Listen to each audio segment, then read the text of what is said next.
Elas sempre ocorreram, como eu disse, independente do clima frio ou quente. A tendência da população ficar mais pobre, principalmente os mais pobres, é ocupar áreas de risco, fundo de vale, onde tem maior probabilidade de enchente, encostas, e eu não vejo outra alternativa a não ser partir para obras que sejam estruturais para contenção desses movimentos de terra, desses deslizamentos. Permita-me fazer a propaganda do nosso livro que foi lançado nessa semana. Talvez muita gente não goste do Zé Eli, porque o Zé Eli é um economista meio brabo, né? Mas o segundo capítulo é meu, onde eu falo, então, sobre todos esses detalhes do porquê que eu acho que isto é uma variabilidade climática e não uma mudança climática. Já aconteceu antes e volta a acontecer novamente e vai continuar assim até lentamente nós irmos para um pico de uma nova era glacial que deve ocorrer daqui a uns 100 mil anos. Portanto, não percam o seu sono pensando nisso. Vamos resolver os problemas agora e deixar os futuros para as próximas gerações. Muito obrigado.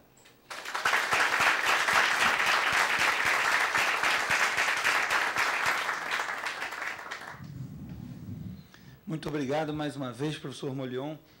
É sempre um prazer ouvi-lo e ter tido a oportunidade de experimentar o carbono ontem na cerveja do seu Pires, conversando sobre esse tema todo.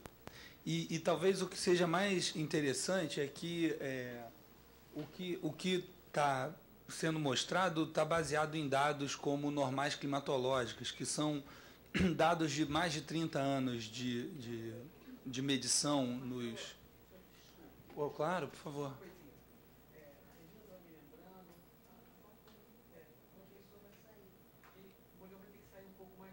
Aham. Será que seria interessante fazer o debate? Claro.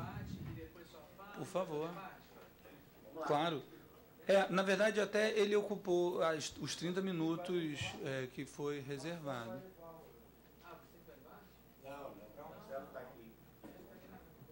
Agora, são 9h20, o seu táxi sairia às 10, é isso? Então, vamos fazer assim, claro. Podemos abrir a sessão, né, Marcelo? Bom. Se alguém tiver alguma pergunta, algum questionamento, obviamente discutindo a parte científica, né, deixar as diferenças pessoais para uma outra oportunidade, né? Muito bom dia. Bom dia. Meus parabéns. Muito obrigado. Eu posso me considerar um homem de sorte. Eu também sou um homem neófito na geografia. Poder contar com um manancial de conhecimento e sabedoria por esses dias é de muita felicidade. Muito bom. Há dias atrás, eu assistindo um programa de climatologia, vi uma filmagem de um volume de gelo no Polo Norte, do tamanho do sul da ilha de Manhattan, e com altura acima de 1 quilômetro. Esse desmoronamento estaria, digamos assim, afeito a esse aumento da temperatura ou às águas aquecidas do oceano? Essa é a pergunta. Ótimo. Pergunta simples, tranquila, fácil de responder. A minha pergunta é uma coisa bastante simples também, é o seguinte: como entender globalmente a crise da retração das geleiras, tanto nos diversos continentes, nos Andes, nos Alpes, etc. Okay? Certo.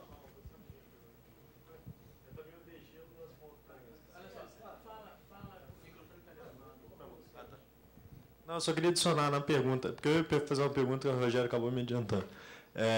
Além do crise do degelo e tal, que se diz bastante, outro argumento que se usa muito para falar de aquecimento global é o degelo das montanhas dos picos de montanha, como é o caso do Kilimanjaro e tal, que já tem alguns anos que o gelo vem diminuindo. Obrigado.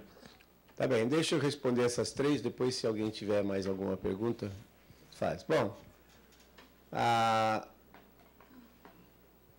sua pergunta é com relação ao degelo no Ártico, tá? Então, o que acontece no nosso planeta, pelo fato de o eixo de inclinação ser 23 graus e meio hoje, que ele não é fixo, ele varia aí com um período mais ou menos de 42 mil anos, em que ele passa de 21,5 para 24,5, e hoje é 23,5, que delimita, então, os trópicos do Capricórnio, do Câncer, e o Círculo Polar Ártico e Antártico. Então, devido a essa inclinação, a região equatorial ela recebe muito mais radiação do Sol do que as regiões polares. Para evitar que a temperatura continue subindo indefinidamente nos trópicos e caindo indefinidamente nos polos, então existem as circulações que transportam esse excesso de calor da região tropical. Parte é feito pela atmosfera, que quando eu comecei a estudar, diziam que a atmosfera transportava 90% do excesso de calor e que o papel dos oceanos era mínimo. Mas, ao longo do tempo, foi se demonstrando que não é bem assim. Existem anos em que os oceanos transportam mais calor do que a própria atmosfera dos trópicos em direção aos polos. Nesse período em particular, houve maior transporte pelas correntes oceânicas. Então, as sondagens feitas no Ártico, a 80 graus de latitude norte, quer dizer, bem dentro do Círculo Ártico, mostram temperaturas de 0,7 a 1 grau centígrado, acima do normal, das águas.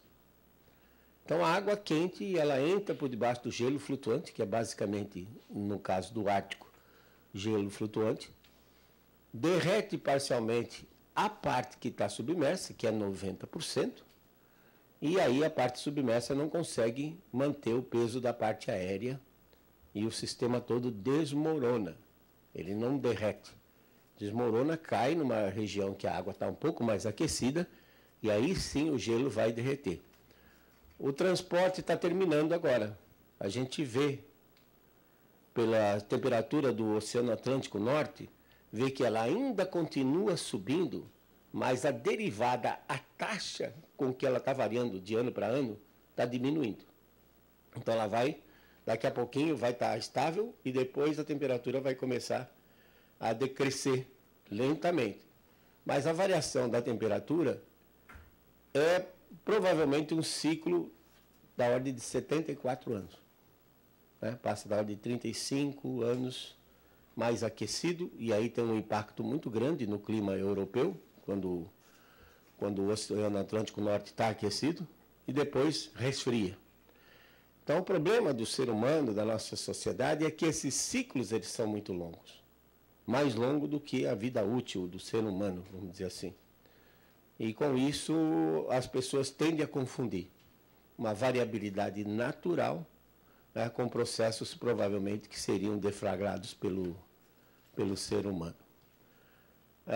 Com relação ao problema das geleiras, né, Luiz Agassiz já mostrou, já há mais de 100 anos atrás, 150 anos atrás, em que elas têm um movimento e que vai depender, possivelmente, um movimento muito lento, de avanço e de retrocesso, que depende de várias coisas.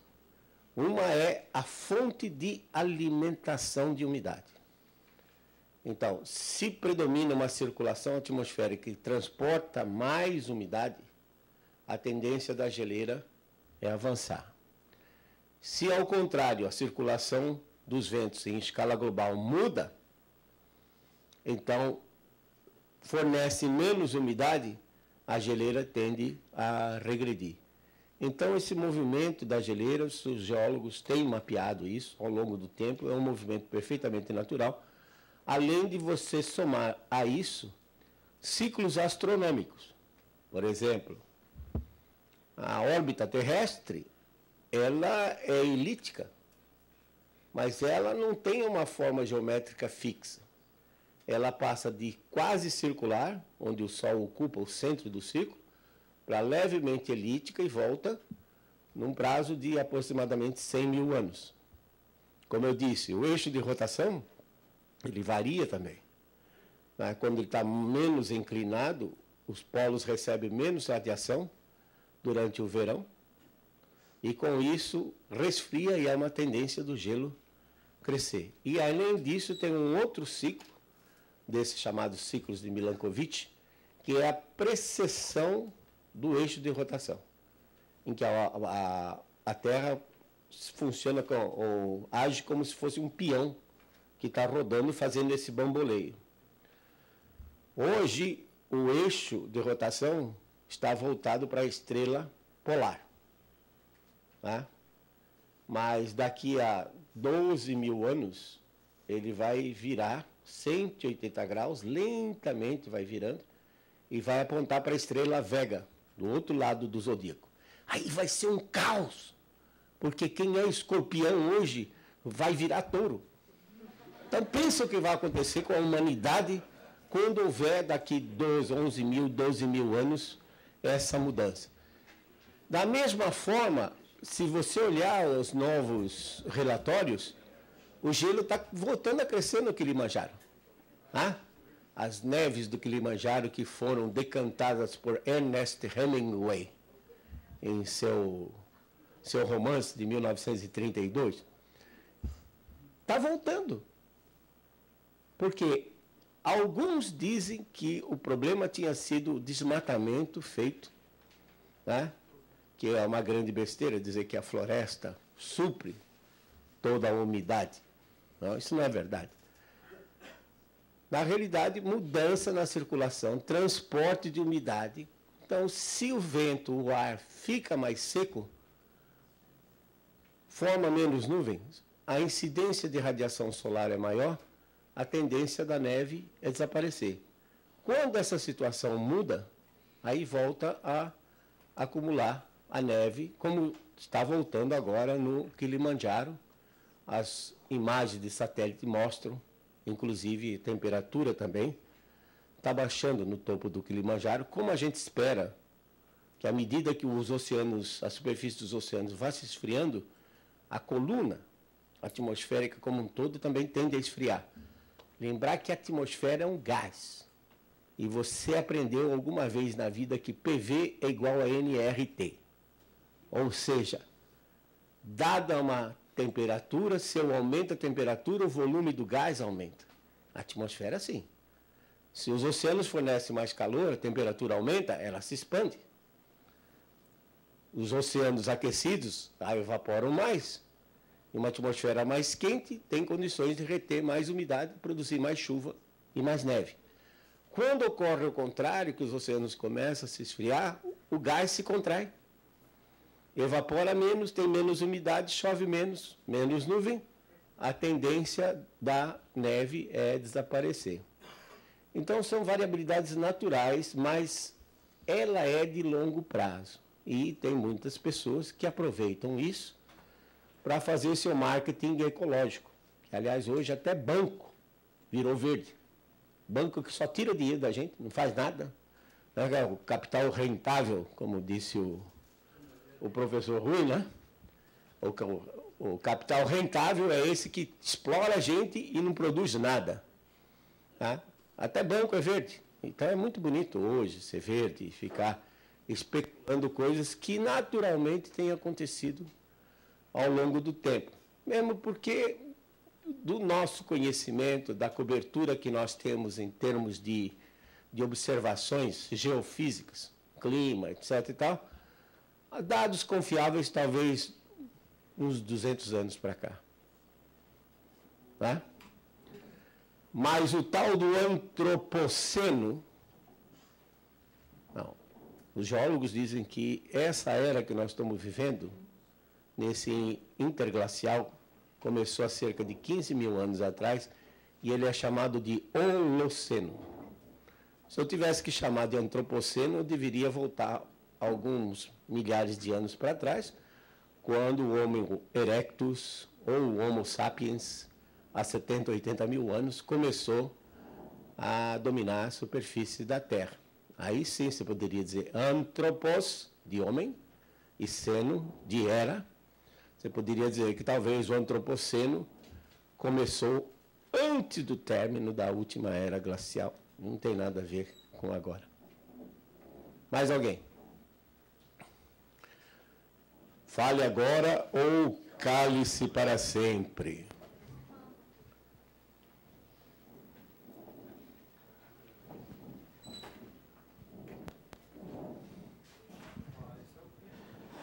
Bom dia, meu nome é Murilo Peixoto, eu sou aluno de graduação da Geografia, parabenizar a banca. E uma pergunta que eu faço ao senhor professor é a respeito dessa assimetria de dados pró-aquecimento global e dando um contraponto de que isso não acontece, ou seja, não tem essa dimensão que próprios meios acadêmicos ou midiáticos vinculam. Assim, essa simetria de... Chego com os dados, olha, nós temos 37 mil artigos dizendo que o aquecimento global acontece, e temos 1.500 ou 2.500 artigos dizendo que não acontece. Sendo minimamente dizendo que é só eu produzo mais, então eu tenho a verdade. Você produz menos e você, então, não tem muito direito a não ser acatar o que eu estou dizendo. É meio... Sabe o que está rolando nisso, afinal de contas? Os dados de termômetro mostram, né, que nesses últimos 17 anos a temperatura tem se mantido estável. Claro que há uma tendência de, nas séries, nos termômetros que estão nas grandes cidades, de mostrar um aumento em função da urbanização. E qualquer modelo que venha se adotar para tentar compensar isso é meramente subjetivo. Que é um indivíduo que está criando, então é uma questão de você aceitar ou não o modelo que ele tem para corrigir as temperaturas. O ponto dos artigos, tem não sei quantos mil artigos a favor do aquecimento global, isso depende muito do financiamento da pesquisa. Tá? E depende muito da censura. Às vezes, o estudante pensa que ser cientista é o cientista é aquele cara que vai e está sempre reportando a verdade. Não é? E entram os interesses econômicos. Então, muita gente se prostitui, tá? Para ter o seu dinheiro garantido, sua fama garantida. Mas também tem a censura. A ciência tem donos. Se você pegar revistas como a Nature, por exemplo, ou como a Science, que são revistas badaladas, elas não publicam nada sobre resfriamento global. Por quê? Porque os editores estão recebendo recursos para manter o sistema, a revista, e só publicar de aquecimento. Então, eu publico, mas eu publico análise de variabilidade de clima, métodos estatísticos aplicados a séries temporais, etc. Não entro nisso, de publicar sobre aquecimento global ou contra aquecimento global. Por quê? Porque eu sei que não vai ser publicado. Existe uma censura prévia, principalmente aqui no Brasil, em que a dominância, começando pelo Ministério de Ciência e Tecnologia e pelo Ministério de Relações Exteriores, a dominância é manter o discurso do aquecimento global. Então a gente encontra resistência. Quer dizer, eu tenho problemas em ter meus projetos aprovados? Tenho. Os meus projetos aprovados, 3 projetos, um na FINEP e 2 no Ministério de Ciência e Tecnologia, não tem nada a ver com aquecimento global. Né? Um é de redes para detecção de eventos extremos, monitoramento de eventos extremos, e os outros 2, um é em energia alternativa e o outro é geração de renda com extração de substâncias de plantas. Não tem nada a ver com aquecimento global, porque se eu colocar um de aquecimento global, quer dizer, quando eu coloco esse da FINEP, que é eventos extremos, muitas vezes o relator, o revisor, olha para eventos extremos e na mente dele ele liga com o aquecimento global. Mas não tem uma linha que eu digo que o aquecimento global vai provocar uma frequência maior de eventos extremos. Nunca falei isso. Então existe um problema, os dados mostram que o planeta está resfriando. Agora, num caso de publicações, existe a censura, só se publica o que é da mídia, e no caso de aprovação de projetos também só se faz daqueles que vão na direção de que os donos da ciência querem. E não é nada difícil você pegar alguns cientistas de países subdesenvolvidos, pagar uma passagenzinha para ele, para uma reunião em Paris, onde ele vai e ouve instrução já de cientistas de países desenvolvidos que vão dizer para ele que o mundo está se aquecendo, e depois ele volta para o país dele todo ufano, cheio de si, e diz assim, não, eu fui para a reunião em Paris, especialmente convidado, eu sou membro do IPCC, e começar aqui a manter aquilo que os outros querem. Tá? Eu mostrei ontem que essa história do aquecimento global ela tem que ser vista por uma nova ótica. É o neocolonialismo. Tá? São países, principalmente do G7, que não têm interesse que países como o Brasil se desenvolvam.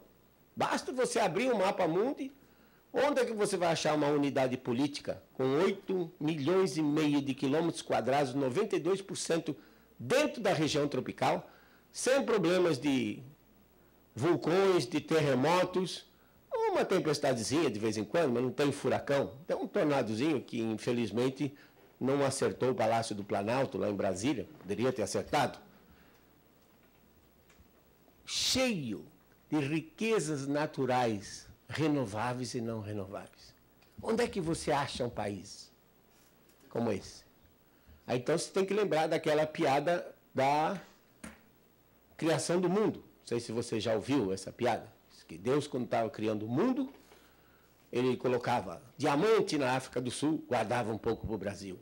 Petróleo na Arábia, guardava para o Brasil. Aí os anjos, assistindo a criação, chegaram, o senhor está protegendo muito esse país.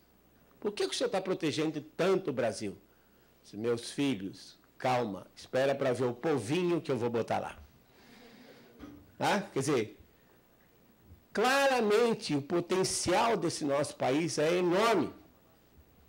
Não tem nenhum outro país no mundo com tanta riqueza natural, renovável e não renovável, como o Brasil. E isso incomoda. Então, tem que olhar o aquecimento global como uma nova forma de colonialismo. No colonialismo tradicional, Portugal mantinha as tropas aqui para continuar explorando. E quem se rebelasse não só tirava os dentes, como perdia a cabeça também e era esquartejado. Né? Hoje, no neocolonialismo, fica até chato você se impor como uma força militar, embora tenha um certo paizinho na América do Norte que gosta de ir matar gente nos outros países, né? Para manter a ordem mundial. Então, hoje o domínio é pela tecnologia, pelo sistema financeiro e, mais recentemente, pelo ambientalismo. Então, o ambientalismo se tornou hoje um conjunto de ações de neocolonialismo para impedir que países possam se desenvolver. Neocolonialismo. E você vê muito claramente, que eu mostrei ontem, a Alemanha está construindo 23 termoelétricas a carvão. Carvão. Ela vai emitir mais? Vai emitir mais. Ela está preocupada com o aumento de CO2? Não. Porque certamente os cientistas alemães sabem que o CO2 não controla o clima global. Prepare-se, vai esfriar.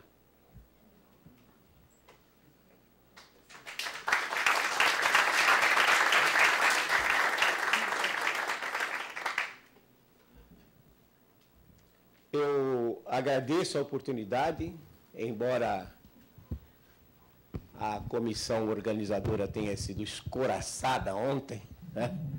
Mas agradeço muito a comissão organizadora por ter me convidado, ter me dado a oportunidade de falar com vocês assim, no corpo a corpo, porque a mídia, infelizmente, ela não abre muito espaço, à exceção talvez da Bandeirantes, que me dá um certo espaço, mas certamente a Globo não vai muito com a minha cara, né? Então, são essas oportunidades que a gente tem, Álvaro, Regina, Rua, que de cara a cara, né, com os estudantes, que a gente tem essa oportunidade de trazer essa visão diferente do que está acontecendo, mostrar que o problema do aquecimento global não é um problema físico, não existe. Não existe o problema.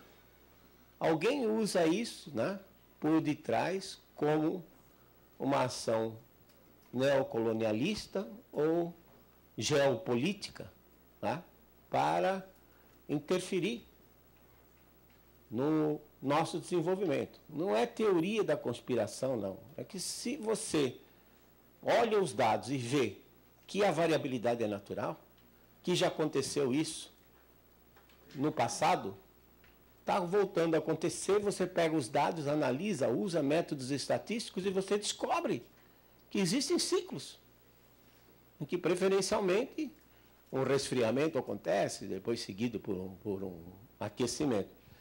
Então foi uma grande satisfação estar aqui com vocês, nesse contato direto. E eu quero dizer o seguinte, a primeira palestra que eu fiz contra o aquecimento global foi em setembro de 1989. E o professor Kenetiro Sugil marcou a geografia a geologia da USP, organizou um congresso sobre geologia do quaternário na América do Sul, em setembro de 89, e me convidou para falar que quando estava começando, James Hansen tinha dado seu depoimento em 88 no Congresso americano, e aí as revistas mudaram de era glacial para aquecimento antropogênico. São 25 anos. Eu tenho a grata satisfação de anos em que eu faço mais de 50 palestras, no Brasil como um todo. Só agora, em outubro, foram 10 palestras. E nesse mês, mais 7. Então, eu tenho a grata satisfação de trazer essa minha preocupação.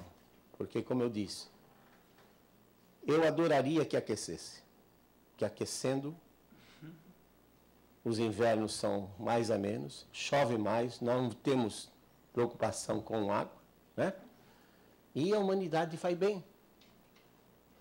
As safras são mais produtivas. Resfriando é um problema. É interessante, vocês procurem na internet. Os ingleses é um povo meio estranho, né? Eles têm uma estatística, o ONS deles, que é o equivalente ao nosso INSS. Eles têm uma estatística sobre excesso de mortes de pessoas de 65 anos ou mais durante o inverno, dezembro, janeiro, fevereiro, quando comparado com o restante do ano. Eles comparam quantos morreram no ano todo, nos 9 meses, e vê no inverno quantos morreram a mais, velhos, acima de 65 anos. Então, eles mantêm essas estatísticas. E é impressionante que toda vez que tem um inverno rigoroso, como 99, 2000, por exemplo, 2005, chega a morrer 30, 40, 50 mil idosos a mais. Isso na Inglaterra. Por quê? falta de calefação. A eletricidade é cara, eles não têm condições de pagar, não têm calefação adequada. Calefação é ruim para o ser humano em qualquer estágio da vida, mas é pior para as crianças, né? Os infantes e para os velhos. E velho é um problema. Se pega uma pneumonia, uma broncopneumonia, morre. Né? Quando esfria, os vasos se contraem para reter calor, para diminuir a perda de calor. Aí se o cara tem um trombo andando por ali, pá, no cérebro cai duro. Quando não, ele sai na rua para ir fazer uma comprinha de qualquer coisa, pisa num pedaço de gelo, cai, quebra as cadeiras, não tem mais como recuperar. Tá? Então, velho é um problema sério. E é impressionante como a Inglaterra mantém essas estatísticas, que seria até uma espécie, não sei, de humor negro, né? Estranho isso aí. Mas o fato de que os ingleses estão aprendendo com o governo do PT. No ano passado, 2013-14, estava previsto um inverno rigoroso, assim como vai ser esse ano também, e eles lançaram Bolsa Eletricidade. Isso. Cada lar que tenha uma pessoa com 65 anos ou mais tem direito a 175 libras para ajudar a pagar a conta de energia. Então, a gente espera que um país de primeiro mundo consiga reduzir o número da sua mortalidade durante o inverno. Isso é Inglaterra, não é Brasil. Então, eu agradeço muito a oportunidade de estar aqui com vocês. Meu e-mail todo mundo tem. Sinto-se à vontade. Às vezes eu posso estar no Rio de Janeiro, na PUC, fazendo uma palestra, então demora um pouco para responder, né? Mas eu sempre respondo. A minha meta é sempre, com menos de 3 dias, responder os e-mails. Então, sinto-se à vontade e vamos refletir. Não estou aqui para convencer ninguém, não. Só estou aqui para trazer uma outra visão para que vocês parem para pensar. E se acharem que realmente a variabilidade do clima é natural, passe a divulgar isso. Quer dizer, é um movimento molecular. É de pessoa a pessoa, de molécula para molécula, e eventualmente a gente vai conseguir mudar esse jogo que, como disse, interessa, como diria o Rui Moreira, ao capital rentável, rentista. Muito obrigado e eu espero que vocês tenham.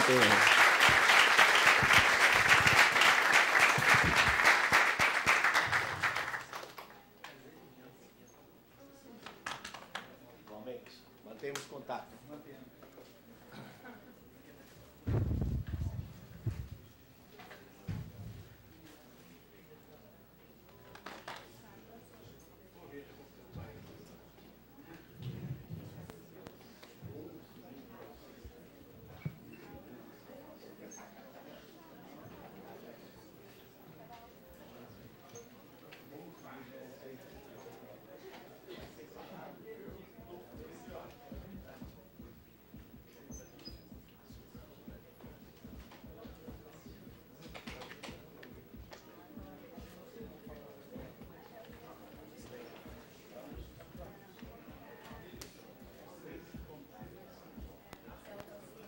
Não, imagina, estou admirado.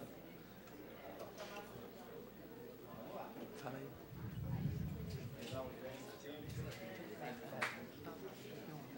eu quero fazer uma homenagem a ele, aproveitando. Eu só falar, pô. Valorizo isso. Amarradão, né? Não, na saída dele, fazer uma ação. Só para fazer um.